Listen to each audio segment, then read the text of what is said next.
जुलाई 2024 में सैमसंग की market value थी $403 बिलियन और नवंबर 2024 में वो हो गई $261 बिलियन।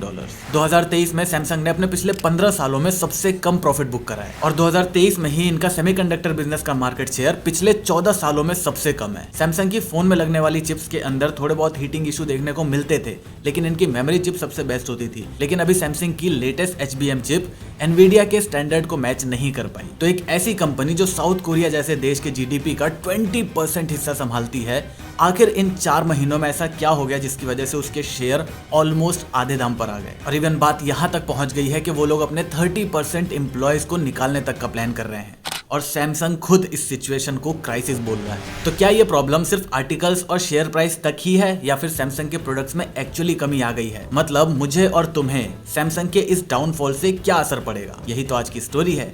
शुरू करते हैं इस जायंट को जानने से कि आखिर सैमसंग चीज क्या है। देखो, मेरे तुम्हारे लिए सैमसंग एक fridge, TV, AC, washing machine बनाने वाली कंपनी है, लेकिन फॉर साउथ कोरिया ये लोग बिल्डिंग्स बनाते हैं, real estate, life insurance, health care, army vehicle, basically कपड़ों से लेकर रोड पे चल रही कार्स तक। साउथ कोरिया में सैमसंग टोटल 80 तरह के बिजनेस को हैंडल करता है। अब इस बात का हमारी इस कहानी से कोई लेना देना नहीं है। मैंने आपको सिर्फ ये बात इसलिए बताई है ताकि आपको पता चल जाए कि हम किस जायंट के बारे में बात कर रहे हैं। देखो, हमें इनके इंश्योरेंस और गाड़ी बनाने के धंधे से फर्क नहीं पड़ेगा, हमें पड़ेगा इन 4 धंधों से फर्क। सबसे पहला कंज्यूमर इलेक्ट्रॉनिक्स, जिसका सबसे बड़ा पार्ट है स्मार्टफोन्स। और ये रहा सैमसंग के स्मार्टफोन शिपमेंट का चार्ट। 2013 से सैमसंग कंटिन्यूअसली एक डाउन ट्रेंड में चलता आ रहा है। तो पिछले 2 क्वार्टर में स्मार्टफोन शिपमेंट बढ़ी है, बट स्टिल सैमसंग का ग्राफ अभी भी नीचे जा रहा है। अब वैसे शिपमेंट की बात हो रही है तो world wide Samsung is still number 1, लेकिन मुद्दा ये नहीं है। मुद्दा ये है कि वो कब तक नंबर 1 पर रहेगा, क्योंकि इंडिया में ऑलरेडी वीवो उसको 2 बार पीछे कर चुका है।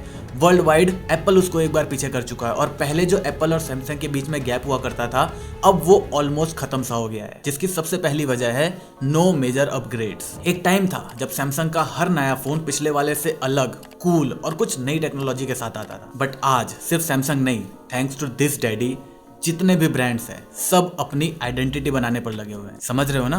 ब्रांड आइडेंटिटी मतलब एक डिजाइन पकड़ो, उसको 4 साल तक घिसो और जो डिजाइन R&D का पैसा है वो सारा बचा लो। खैर, अब ये चीज सही है गलत है उसके बारे में हम कभी और डिस्कस करेंगे, लेकिन जितने गलत तरीके से मैंने तुमको बताया, क्या चीज इतनी सच में गंदी है?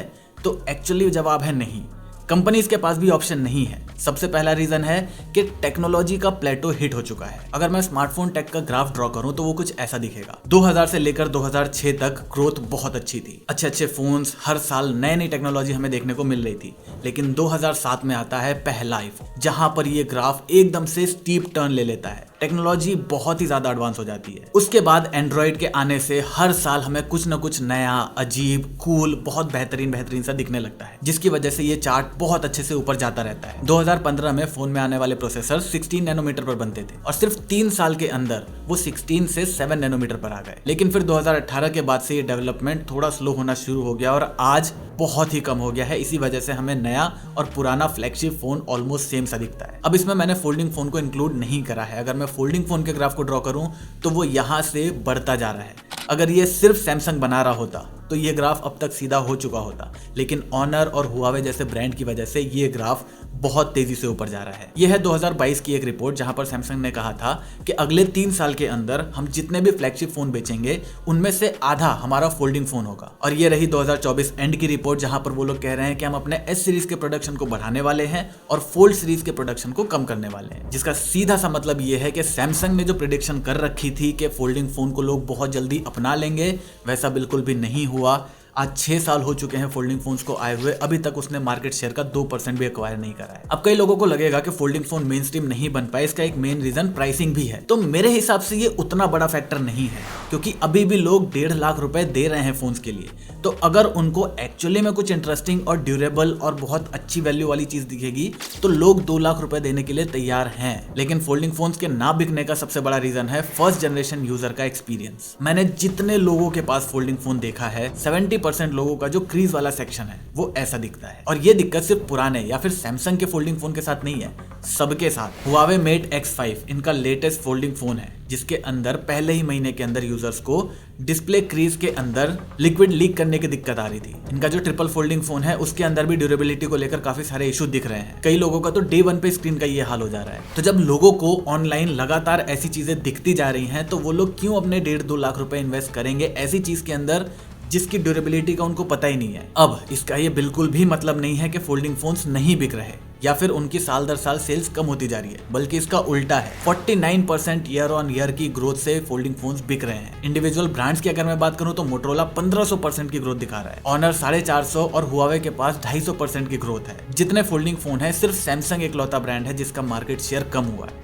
छोटा मोटा नहीं, 40% कम हुआ। और जवाब ऑब्वियस है, आप सैमसंग के फोल्डिंग फोन्स को देख लो और हुआवे और ऑनर के फोल्डिंग फोन को देख लो, जवाब आपको खुद मिल जाएगा। अब सैमसंग के फोल्डिंग फोन के ना बिकने का एक बहुत बड़ा कारण है मार्केट साइज। फोल्डिंग फोन का सबसे बड़ा मार्केट चाइना है और जब तक चाइनीज प्लेयर फोल्डिंग फोन को लेकर सीरियस नहीं हुए थे तब तक सैमसंग बिक रहा था, लेकिन जब वो लोग सीरियस हुए तब लोगों ने सैमसंग की तरफ देखना भी छोड़ दिया और इसीलिए 2025 के अंदर एस सीरीज ज्यादा बनेगी, फोल्ड सीरीज कम। चलो अब बात करते हैं सैमसंग के उस धंधे की जहां से उसके टोटल बिजनेस का 40% रेवेन्यू आता है और सैमसंग के मार्केट शेयर के नीचे जाने का सबसे बड़ा रीजन यही है, द सेमीकंडक्टर बिजनेस। पहले हाल देख लो कितना बुरा है, उसके बाद वजह बताता हूँ। इनके सेमीकंडक्टर के बिजनेस से आने वाला रेवेन्यू पिछले 8 सालों में सबसे कम हो चुका है। मार्केट शेयर पिछले 15 सालों में इस टाइम सबसे कम है। अब ऐसा होने की मेन 3 वजह है। सबसे पहला, ओवर सप्लाई ऑफ चिप। देखो कोविड आया, सब कुछ बंद हो गया, लोगों को घर पे रहने की आदत हो गई, वर्क फ्रॉम होम हो गया, लोगों को कंज्यूमर इलेक्ट्रॉनिक्स की डिमांड ज्यादा हो गई। अब इन सब में लगता है सेमीकंडक्टर चिप, तो जितनी भी चिप बनाने वाली कंपनीज थी सबके मजे आ गए। उन्होंने अपने प्रोडक्शन को 2 गुना, 3 गुना, 4 गुना जितना कर सकते थे उतना बढ़ा दिया।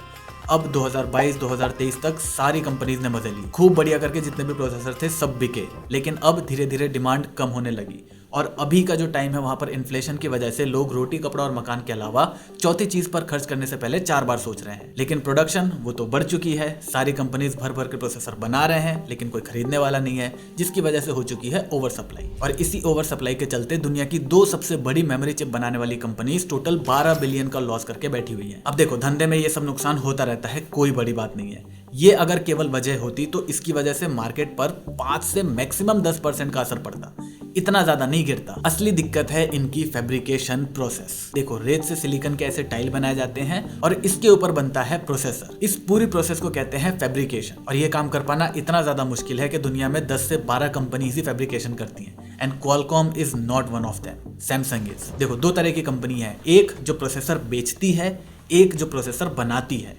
क्वालकॉम, मीडियाटेक, एप्पल ये लोग प्रोसेसर बेचते हैं। सैमसंग, इंटेल, एसके हाइनिक्स और टीएसएमसी ये लोग प्रोसेसर बनाते हैं। अब सैमसंग की इस फैब्रिकेशन वाली दिक्कत को हम 2 तरीके से देख सकते हैं। या तो सैमसंग ने अपनी टेक्नोलॉजी को इम्प्रूव ही नहीं करा है और जो 2015-16 के अंदर वो लोग टेक्नोलॉजी यूज कर रहे थे उसी का यूज करके आज की कॉम्प्लिकेटेड चिप्स बना रहे हैं, जिसकी वजह से उनको एफिशिएंसी नहीं मिल पा रही। या फिर दूसरा, ये लोग टेक्नोलॉजी तो नहीं यूज कर रहे हैं लेकिन उस प्रोसेस के अंदर ही कुछ ना कुछ दिक्कत है जो ये लोग फिगर आउट नहीं कर पा रहे और इसी के चलते सैमसंग बड़े बड़े क्लाइंट्स को खो रहा है। आपको क्वालकॉम का तो याद ही होगा, स्नैपड्रैगन 888 और 888 प्लस सैमसंग ने बनाया था, उसके अंदर काफ़ी सारी दिक्कतें आ रही थी। तो पहले लोगों को लगा कि ये क्वालकॉम की दिक्कत है, लेकिन फिर क्वालकॉम ने अपना अगला प्रोसेसर टीएसएमसी से बनवाया और फिर वो प्रोसेसर बड़ा कमाल का निकला। लोगों को यकीन तब आया कि सैमसंग के अंदर दिक्कत है जब उन्होंने गूगल की टेंसर चिप बनाई। उसके अंदर भी सेम प्रॉब्लम थी जो एक्सिनोस के प्रोसेसर में, स्नैपड्रैगन 888 के अंदर और गूगल के टेंसर चिप के अंदर आ रही। तो सबको ये यकीन हो गया कि दिक्कत सैमसंग के अंदर ही है, इसी वजह से क्वालकॉम ने उसको काम देना बंद कर दिया। इवन अभी दोबारा से सैमसंग हाथ पैर मार रहा है, वो अपने लॉसेस को रिकवर करने के लिए क्वालकॉम के पास गया, बोला कि भाई देख एक काम कर, अपनी जो अगली स्नैपड्रैगन 8 इलाइट जेन 2 आने वाली है उसका प्रोडक्शन हमसे करवा ले। लेकिन क्वालकॉम ने अभी के लिए मना कर दिया और दिक्कत यहाँ पर खत्म नहीं हुई। सैमसंग की जो मेमोरी चिप्स होती हैं वो दुनिया की सबसे बेस्ट होती हैं। दुनिया के सारे बड़े ब्रांड सैमसंग की मेमोरी चिप के ऊपर डिपेंडेंट हैं, लेकिन इस बार जो उन्होंने लेटेस्ट HBM चिप बनाई है वो एनवीडिया के स्टैंडर्ड को मैच नहीं कर पाई, इसलिए शायद एनवीडिया अब एसके हाइनिक्स के पास जा रहा है। तो पहले क्वालकॉम, अब एनवीडिया, सब धीरे धीरे करके सैमसंग को छोड़ते जा रहे हैं और यही है सबसे बड़ी वजह जो सैमसंग के शेयर प्राइसेस को इतना डाउन लेकर जा रही है। इन सब में अच्छी बात बस ये हुई है कि सैमसंग अभी दोबारा ट्राई कर रहा है। उन्होंने $230 बिलियन इन्वेस्ट करने का प्लान कर रखा है। 2042 तक वो लोग ट्राई कर रहे हैं कि दोबारा से नंबर 1 पर आ जाए सेमीकंडक्टर बिजनेस के अंदर। बाकी डिस्प्ले का धंधा इनका बहुत अच्छा चल रहा है, वहां पर कोई दिक्कत नहीं है। कम्युनिकेशन के अंदर दिक्कतें हैं लेकिन वो इतनी बड़ी नहीं। तो अब तक आपके दिमाग में सवाल आ गया होगा कि हाँ भाई सैमसंग के पास होंगी 50 दिक्कतें, तो मुझे ये बता कि सैमसंग के प्रोडक्ट्स हमें लेने हैं या नहीं लेने। तो इसका सीधा सा जवाब अगर मैं बताऊं तो as such fridge, TV, washing machine इस तरह के जितने भी बड़े होम अप्लायंसेस हैं उसके अंदर कोई दिक्कत नहीं है। Even Samsung is best in terms of after sale service. इतने भले लोग हैं, एक फोन करने पे दौड़े दौड़े चले आते हैं। अभी आपको दूर रहना है तो एक्सिनोस बेस्ड प्रोसेसर वाले जो फोन आ रहे हैं सैमसंग के, उनसे चाहो तो दूर रह सकते। देखो मार्केट में ये सारे फोन मिल रहे हैं जो एक्सिनोस के चिप्स के साथ आते हैं। गूगल का टेंसर चिप भी एक्सिनोस ही है। अब यहाँ पर S24 सीरीज को तो मैं अभी रिकमेंड बिल्कुल भी नहीं करूंगा क्योंकि S25 सीरीज आने वाली है। जैसे ही वो आ जाती है, अभी जो प्राइसेस चल रहे हैं ना, शायद ये और भी डाउन चले जाए। तो S25 के आने के बाद अगर बजट के अंदर प्लान कर रहे हो तो S24 सीरीज का फोन ले सकते हो। और अगर तुमको लगता है कि इस तरह के कैमरा मॉड्यूल वाले फोन तुम्हारे आसपास के लोगों के पास क्यों नहीं मिलते, तो उसका जवाब यहाँ पर है। तुम पहुंचो, मैं वहीं मिलता हूँ।